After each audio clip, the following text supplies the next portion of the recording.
knee பெயின்னால nearly last 1 year என்னால் வந்து I was used to go for walk every day about 3 to 4 kilometers. But இது இல்லாதனால எனக்கு வந்து ஒரு psychologically I felt somewhat dejected. My life ஸ்டைலே டோட்டலாக மாறி போச்சு.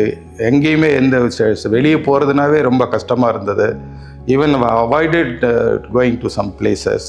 அதனால் வந்து ஐ கன்சல்டட் ஒரு எம்ஆர்ஐலாம் எடுக்க சொன்னாங்க.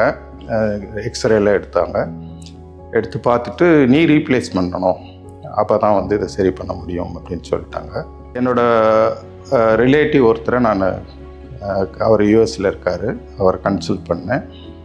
அவர் சொன்னார், இல்லை இப்போ புது இது இருக்குது ட்ரீட்மெண்ட் டெக்னிக்கு, அதுக்கு பேர் வந்து ஜெனிகுலர் ஆர்ட்ரி எம்பலைசேஷன். ஸோ அதனுடைய உண்மையான இது என்னென்னா, அந்த நீல ஒரு பர்டிகுலர் பார்ட்டுக்கு போகிற பிளட் சர்க்குலேஷனை குறைச்சிட்டோம்னா வீக்கம் குறைஞ்சிரும், பெயினை குறைஞ்சிரும்னு சொன்னார்.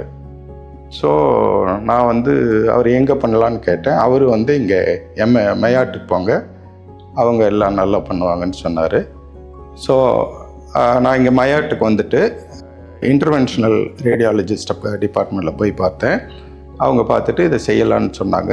ஒரு 1 day இருந்தால் போதுன்னு சொன்னாங்க. அதுக்கு பிறகு ஒரு நாள் ஃபிக்ஸ் பண்ணி ஸோ மார்னிங் இங்கே வந்தேன். அதுக்கு பிறகு ஒரு 1 hour ஆரம்பித்தாங்க. ஒரு 1.5 hour முடிஞ்சிடுத்து. ஒரு first 1 or 2 days there was கொஞ்சம் பெயின் இருந்தது, not much, bearable pain only. அதுக்கு டேப்லெட் கூட கொடுத்தாங்க, பட் நான் அதை போடக்கூட இல்லை, போடாமையே I am able to manage.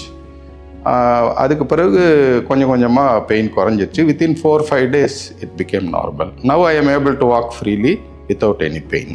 Doctors வந்து ரொம்ப நல்லா எக்ஸ்பிளைன் பண்ணி எல்லா ப்ரொசீஜரும் சொல்லிவிட்டு கரெக்டாக பண்ணினாங்க.